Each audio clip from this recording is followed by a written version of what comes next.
Dad, my phone is old. Everyone at school has the new one. Can you just get it for me? I just bought you that phone last year. Yeah, but it's slow now, and you can afford it. You're always working. I work a lot so we can have what we need.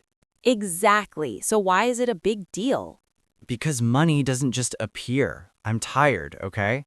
You're always tired. You're never around anyway. So can I get it or not? You don't understand how hard I work for this family. I didn't ask you to work all the time. I just asked for a phone.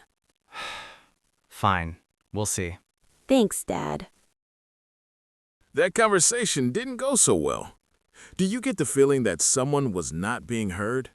Me too. Let's talk about something a lot of fathers feel but don't always have the words for. Episode 4, The Wallet Dad Trap. That quiet, heavy feeling that your main value to your family is what you bring home financially, not who you are, not how you love, not how present you try to be, but your paycheck. Many fathers report feeling like walking ATMs, necessary, relied on, but not fully seen.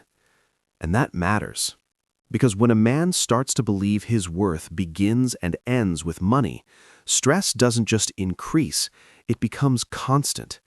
Every bill feels like a referendum on his value. Every slowdown at work feels like a threat to his identity. And over time, that pressure can create distance from his partner, from his kids, and even from himself. Here's how we got here. Culturally, men have long been taught that provision equals love, that if you're paying the bills, you're doing your job. Caregiving, emotional presence, tenderness, those things were often framed as optional, nice but not essential. Add in modern work demands, long hours, limited paternity leave, rigid schedules. The system quietly pushes fathers into the role of provider first, human second. And sometimes, without malice, family dynamics reinforce it.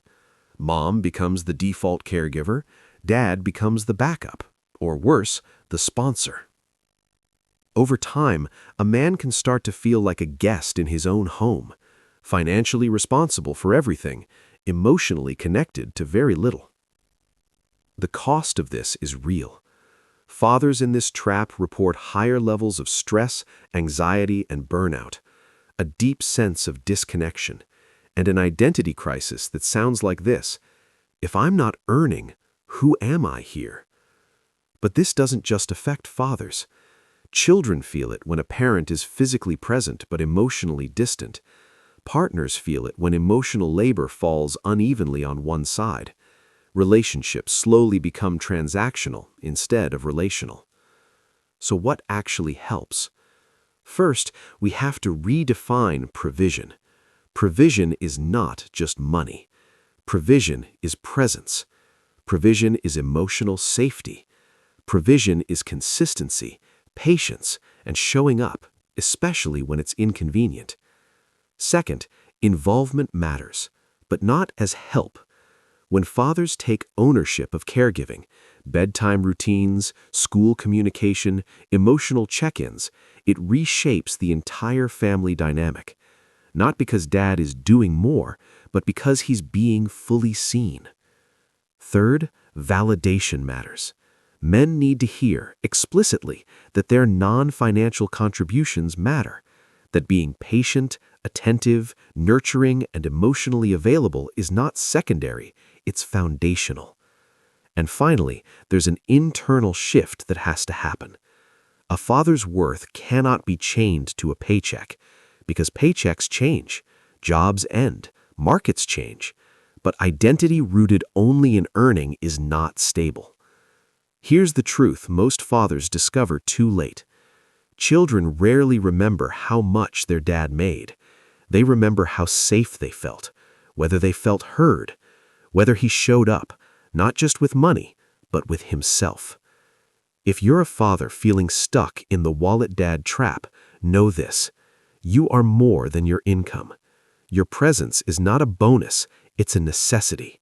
And your family needs you, not just what you provide. So, let's try that again. Dad, can you get me the new phone? Mine's old. I hear you want it. Before we talk about money, come sit with me for a minute. Why? Because I miss you, and because I don't want our conversations to only be about things I buy. I work hard, but not so you'll only see me as the guy who pays. I want you to know me too.